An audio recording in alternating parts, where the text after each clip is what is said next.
नमस्कार दोस्तों। आज की वीडियो क्लास में आपको भारतीय कृषि के बारे में आगे की जानकारी प्रदान की जाएगी। देखिए दोस्तों यदि अपन आगे बात करें भारतीय कृषि के महत्वपूर्ण तथ्यों के बारे में तो अपने सामने आता है दोस्तों विभिन्न प्रकार की कृषि क्रांतियाँ। यहाँ से सवाल पूछा जाता है कि कौन सी क्रांति का संबंध किससे है। एक जगह मैंने क्रांति का नाम लिख रखा है और एक जगह लिख रखा है कि उस क्रांति का संबंध किसके उत्पादन से है भाई। ठीक है, जैसे उदाहरण के लिए नीली क्रांति का संबंध मछली उत्पादन से है, रजत क्रांति का संबंध अंडा उत्पादन से है। यहाँ नीली क्रांति का आप थोड़ा ध्यान रखना, मछली उत्पादन को अपन मत्स्य उत्पादन भी बोल सकते हैं।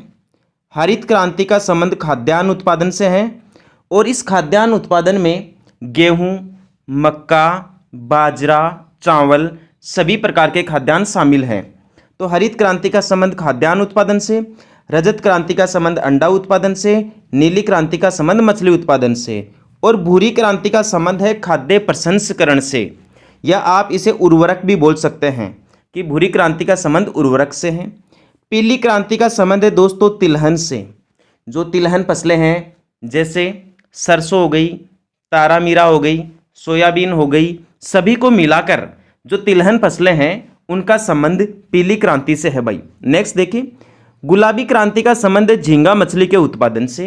ये काफ़ी इंपॉर्टेंट सवाल है, यहाँ से परीक्षा में प्रश्न पूछे जाते हैं कि गुलाबी क्रांति का संबंध किससे है, झींगा मछली के उत्पादन से।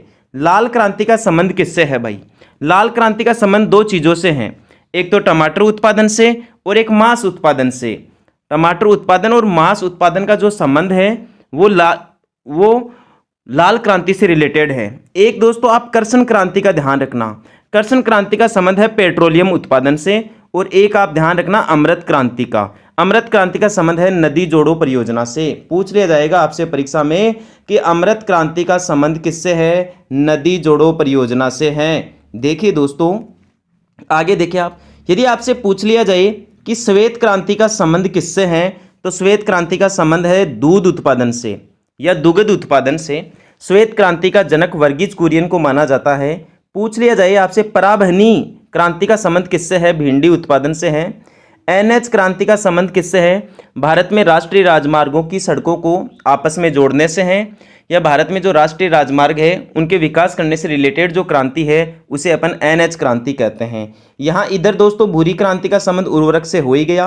पीली क्रांति थोड़ी ज़्यादा इंपॉर्टेंट है, इसका उत्पादन भी भाई तिलहन से है। पीली क्रांति का ध्यान रखना, इसका उत्पादन भी किससे है भाई, तिलहन से। सुनहरी क्रांति का ध्यान रखना, सुनहरी क्रांति का संबंध है फलों के उत्पादन से और बादामी क्रांति का उत्पादन संबंध है मसाला उत्पादन से। भारत में मसालों का उत्पादन जिस क्रांति के तहत किया जाता है वो दोस्तों बादामी क्रांति है। एक बार ये सभी प्रकार की क्रांति आप दोबारा देख लें।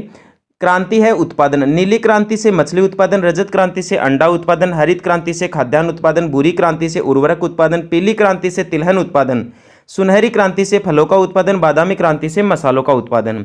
गुलाबी क्रांति का संबंध झींगा मछली से, लाल क्रांति का संबंध टमाटर और मांस उत्पादन से, कर्षण क्रांति का संबंध पेट्रोलियम से, अमृत क्रांति का संबंध नदी जोड़ो योजना से, श्वेत क्रांति का संबंध दुग्ध उत्पादन से, पराभनी क्रांति का संबंध भिंडी उत्पादन से और एनएच क्रांति का संबंध राष्ट्रीय राजमार्गों को जोड़ने की योजना से।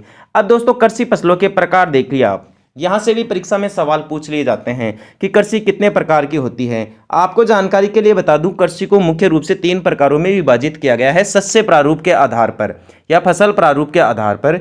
जैसे एक तो होती है खरीफ की फसल, एक होती है रबी की फसल और एक दोस्तों जायद की फसल।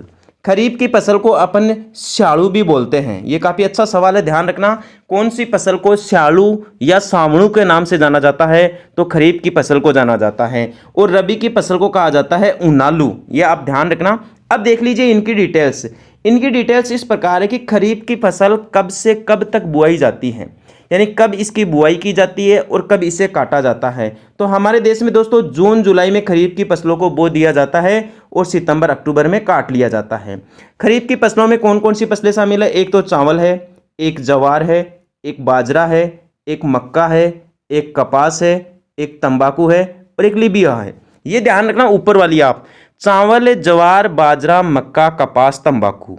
अब तक की जो परीक्षाएं हैं उनमें खरीफ की किसी फसल के बारे में यदि सवाल किया गया है तो सबसे ज़्यादा किया गया है चावल से, मक्का से, कपास से और गन्ना से। ये रही गन्ना नीचे की तरफ, ठीक है। उड़द भी इसकी खरीफ की फसल ही है। एक मूंग हो गई, एक राई हो गई, एक तंबाकू हो गई और एक मूंगफली हो गई और एक जूट हो गई। तो खरीफ की फसल, ये सभी प्रकार की फसलें खरीफ की फसलें हैं। दोबारा देख लीजिए, खरीफ की फसल को दोस्तों जून जुलाई में बोया जाता है। यह आप ध्यान रखें, खरीफ की फसल है, इसे शाड़ू कहा जाता है। जून जुलाई में बोया जाता है, सितंबर अक्टूबर में काट लिया जाता है। चावल, ज्वार, बाजरा, मक्का, कपास, तंबाकू, लोबिया, जूट, मूंगफली, तंबाकू, राई, मूंग, उड़द और गन्ना, ये सारी की सारी खरीफ की फसलें हैं। नेक्स्ट देखिए दोस्तों, आप रबी की फसल देखिए। आप रबी की फसल को उनालू भी कहा जाता है।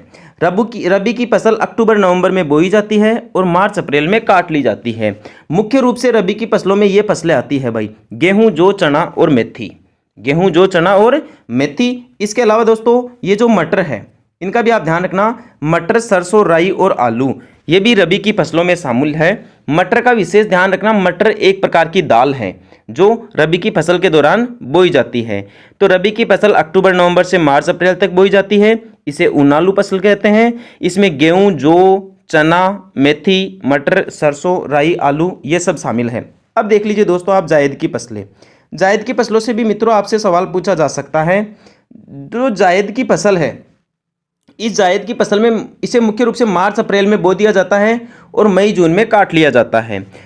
जायद की फसलों में ये बहुत ही इंपॉर्टेंट है दोस्तों, सारे के सारे तरबूज, खरबूजा, ककड़ी, सभी प्रकार की सब्जियां और हरा चारा, मुख्य रूप से पशुओं के लिए हरा चारा, ये सभी जायद की फसल में बोया जाता है। आपसे दोस्तों सब्जियों की जगह तरकारी शब्द भी लिखकर पूछ सकता है कि तरकारियों का उत्पादन कौन से शस्य प्रारूप या कौन सी ऋतु की फसल ऋतु के दौरान किया जाता है, तो जायद की फसल के दौरान। दोबारा देख लीजिए, जायद की फसल मार्च अप्रैल से मई जून तक बोई जाती है। जायद की फसलों में तरबूज है, खरबूजा है, ककड़ी है, सब्जियां है, हरा चारा है। अब आप यहाँ एक आगे का पॉइंट देखिए दोस्तों, रोपण कृषि। यहाँ से परीक्षा में सवाल पूछा जाता है। मुख्य रूप से तो यही सवाल पूछ लिया जाता है, कौन सी फसलें रोपण कृषि में शामिल की जाती है, तो चाय, कहवा, रबड़ और मसाले, इनकी रोपण कृषि की जाती है। गन्ना भी एक रोपण कृषि का उदाहरण है, नारियल भी एक रोपण कृषि का उदाहरण है, सिंघाड़ा भी एक रोपण कृषि का उदाहरण है। तो मुख्य रूप से चाय, कहवा, रबड़ और मसाले, ये रोपण कृषि के उदाहरण हैं। अब रोपण कृषि का भारत में उत्पादन देखिए भाई आप, भारत में सबसे ज़्यादा उत्पादन रोपण कृषि का होता है असम में होता है, पश्चिम बंगाल में होता है। दक्षिण में तमिलनाडु में जो नीलगिरी की पहाड़ियां हैं वहाँ होता है, दक्षिण में अन्नामलाई की पहाड़ियों में होता है और इलायची की पहाड़ियों में होता है। पूरे भारत में ये जो क्षेत्र है, असम, पश्चिम बंगाल, नीलगिरी, अन्नामलाई की पहाड़ियाँ एवं इलायची की पहाड़ियाँ, ये भारत में रोपण कृषि के लिए प्रसिद्ध है। तो बहुत ही अच्छे सवाल हैं, आप ध्यान रखना। अब दोस्तों यहाँ आप एक सवाल स्थानांतरित कृषि के बारे में भी समझ लें, यहाँ से भी परीक्षा में सवाल पूछ लिए जाते हैं। देखिए सबसे पहले तो आप ये देखिए कि क्या होती है स्थानांतरित कृषि। वह कृषि जो स्थान बदल बदल के बोई जाती है उसे अपन स्थानांतरित कृषि पद्धति के नाम से जानते हैं। ये आप ध्यान रखना, ये दुनिया की सबसे प्राचीन कृषि पद्धति है भाई। पूरे संसार की, पूरे विश्व की सबसे जो प्राचीन कृषि पद्धति है वो स्थानांतरित कृषि पद्धति है, क्योंकि सबसे पहले इसी प्रकार की कृषि की जाने लगी। ये जो कृषि है इसमें दोस्तों सबसे पहले जंगलों को काटा जाता है और फिर उनको जला दिया जाता है, इसलिए इसे स्लैश एंड बर्न कृषि के नाम से भी जाना जाता है। इसे बुश फैलो कृषि भी कहते हैं, इसे कर्तन दहन कृषि भी कहते हैं, या फिर इसे काटो और जलाओ कृषि के नाम से भी जाना जाता है। अब मेन मुद्दा सवाल ये बनता है स्थानांतरित कृषि के बारे में कि कहाँ स्थानांतरित कृषि को किस नाम से जाना जाता है, ये ज़्यादा इंपॉर्टेंट है। तो दोस्तों मुख्य रूप से आप ध्यान रखें, उत्तरी पूर्वी भारत में इसे झूम कृषि कहा जाता है या झूमिंग कृषि कहा जाता है। पूर्वी भारत के जो 7 राज्य हैं, असम हो गया, अरुणाचल प्रदेश हो गया, नागालैंड हो गया, मणिपुर हो गया, मेघालय हो गया। मुख्य रूप से असम, मेघालय और मणिपुर के बारे में आमतौर पर सवाल पूछा जाता है कि यहाँ भारत में स्थानांतरित कृषि को किस नाम से जाना जाता है, झूम कृषि या झूमिंग कृषि के नाम से जाना जाता है। यहीं पर आप एक मेन पॉइंट अपने राजस्थान का देख लीजिए। राजस्थान में स्थानांतरित कृषि को किस नाम से जाना जाता है, वालरा कृषि के नाम से जाना जाता है। और ये वालरा कृषि मुख्य रूप से राजस्थान के दक्षिणी भाग में की जाती है। जो आदिवासी जनजातियों के लोग हैं, मुख्यतः भील जनजाति के लोग, वो लोग स्थानांतरित कृषि का इस्तेमाल करते हैं। दोस्तों स्थानांतरित कृषि का सबसे बड़ा दुष्प्रभाव यह है कि इससे जंगल ज़्यादा कट रहे हैं और वनों का विनाश हो रहा है, इसलिए सरकार कदम उठा रही है कि स्थानांतरित कृषि पर रोक लगा दी जाए। ठीक है दोस्तों, अब देखिए आप आगे, यहाँ आगे आपसे सवाल पूछ लिया जाएगा कि देश में और भारत के कौन से राज्य में स्थानांतरित कृषि को किस नाम से जाना। जैसे मेडागास्कर में दोस्तों इसे तावी कहा जाता है, अफ्रीका के कांगो में इसे मसोले कहा जाता है, मैक्सिको में इसे कोमिल कहा जाता है। मैक्सिको में ध्यान रखना इसे मिल्पा भी कहते हैं। बेबरधैया स्थानांतरित कृषि को मध्य प्रदेश राज्य में कहते हैं और दीपा कहते हैं छत्तीसगढ़ के बस्तर क्षेत्र में। वियतनाम में इस कृषि को रेक कहते हैं। ब्राजील देश में इस कृषि को रोको कहते हैं। श्रीलंका में इसे चेन्ना कहा जाता है। वेनेजुएला में इसे कोनुको कहा जाता है। कुमारी इसे केरल में कहा जाता है। आंध्र प्रदेश में स्थानांतरित कृषि को पोंडू कहा जाता है। म्यांमार देश में स्थानांतरित कृषि को टोंग्या कहा जाता है। इंडोनेशिया और थाईलैंड इन दोनों में इसे दोस्तों लदांग कहा जाता है। मलेशिया में भी इसे लदांग कहा जाता है, ध्यान रखना। थाईलैंड में इसे तुमरी कहा जाता है, ये आप जरूर ध्यान रखें। जावा में इस कृषि को हुमाह कहा जाता है। लदांग कृषि भी दोस्तों जावा में की जाती है, यह आप ध्यान रखना।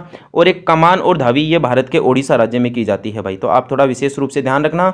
एक बार दोबारा इसे देख ले ध्यान से, स्थानांतरित एक बार सारा मैटर दोबारा देख ले आप। अपन आज का जो मैटर है वो सारा दोबारा देख लेते हैं। आज अपन ने जो भी अध्ययन किया है वो देख लीजिए। विभिन्न प्रकार की कृषि क्रांतियां पढ़ रहे हैं तो देख लीजिए आप। नीली क्रांति का संबंध मछली उत्पादन से, रजत क्रांति का संबंध अंडा उत्पादन से, हरित क्रांति का संबंध खाद्यान्न उत्पादन से, भूरी क्रांति का संबंध उर्वरक उत्पादन से, पीली क्रांति का संबंध तिलहन उत्पादन से, सुनहरी क्रांति का संबंध फल उत्पादन से और बादामी क्रांति का संबंध मसाला उत्पादन से। इधर भी देख लीजिए आप। गुलाबी क्रांति का संबंध झींगा मछली से, लाल क्रांति का संबंध टमाटर और मांस उत्पादन से, कृष्ण क्रांति पेट्रोलियम से, अमृत क्रांति नदी जोड़ों से, श्वेत क्रांति दूध उत्पादन से, प्राभनी क्रांति भिंडी से और एनएच क्रांति राष्ट्रीय राजमार्ग से। कृषि फसलों के प्रकार भी देख लीजिए। खरीफ की फसल को शाड़ू कहते हैं, रबी की फसल को उन्नाड़ू कहते हैं और एक होती है जायद। ये 3 प्रकार के शस्य प्रारूप होते हैं। खरीफ की फसल जून जुलाई से सितंबर अक्टूबर में बोई जाती है। खरीफ की फसलों में चावल है, ज्वार है, बाजरा है, मक्का है, कपास है, तंबाकू है, लोबिया है। जूट, मूंगफली, तंबाकू, राई, मूंग, उड़द और गन्ना, ये सभी खरीफ की फसलें हैं। रबी की फसल अक्टूबर नवंबर में बोई जाती है और मार्च अप्रैल में काट ली जाती है। रबी की फसलों में गेहूं, जौ, चना, मेथी, मटर, सरसों, राई, आलू आदि प्रमुख फसलें हैं। जायद की फसल मार्च अप्रैल से मई जून में बोई जाती है भाई। जायद की फसल में तरबूज, खरबूजा, ककड़ी, सब्जियां, हरा चारा और तरकारियां शामिल है। रोपण कृषि मुख्य रूप से इसमें चाय, कहवा, रबड़, मसाले, नारियल, गन्ना आदि का रोपण किया जाता है। पौधों की रोप की जाती है, बाद में उत्पादन किया जाता है। और रोपण कृषि मुख्य रूप से भारत के इन क्षेत्रों में उत्पादित की जाती है, जैसे सबसे ज़्यादा असम में, फिर पश्चिम बंगाल में, नीलगिरी में, अन्नामलाई में और इलायची की पहाड़ियों में। इलायची की पहाड़ियाँ दक्षिण में है भाई। स्थानांतरित कृषि देखिए। स्थानांतरित कृषि सबसे प्राचीन कृषि पद्धति है। इसे स्लैश एंड बर्न कृषि कहते हैं, इसे बुश फैलो कृषि भी कहते हैं, इसे काटो और जलाओ कृषि भी कहते हैं। स्थानांतरित कृषि के स्थानीय नाम देखिए आप। सबसे पहले उत्तरी पूर्वी भारत में देखिए इसे झूमिंग कृषि कहा जाता है। उसके बाद में इसे राजस्थान में वालरा कहा जाता है। अब इधर देखिए, मेडागास्कर में इसे तावी कहा जाता है, कांगो देश में मसोले, मैक्सिको में कोमिल, मैक्सिको में ही इसे मिल्पा भी कहते हैं। वेबरधैया भारत के मध्य प्रदेश राज्य में और दीपा भारत के बस्तर जो छत्तीसगढ़ में है वहाँ कहा जाता है। वियतनाम में इसे रे कहते हैं, ब्राजील में इसे रोको कहते हैं, श्रीलंका में इसे चेन्ना कहा जाता है, वेनेजुएला देश में इसे कोनुको कहते हैं, कुमारी इसे केरल में कहा जाता है और आंध्र प्रदेश में इसे पोंडू कहते हैं। टोंग्यो इसे म्यांमार में कहा जाता है, इंडोनेशिया में इसे लदांग कहा जाता है, ध्यान रखना मलेशिया में भी इसे लदांग कहा जाता है, थाईलैंड में इसे तुमरिया तुमराई कहा जाता है और जावा जो इंडोनेशिया का द्वीप समूह वहाँ इसे हुमाह कहा जाता है, ओडिशा में इसे कमान या धावी कहा जाता है। तो दोस्तों उम्मीद करता हूँ आपसे आज की वीडियो क्लास अच्छी लगी होगी। यदि आपको ये वीडियो क्लास अच्छी लगी है तो अपने यूट्यूब चैनल को लाइक करें, शेयर करें और सब्सक्राइब जरूर करें। ठीक है दोस्तों, आज के लिए इतना ही। जय हिंद, जय भारत, वंदे मातरम।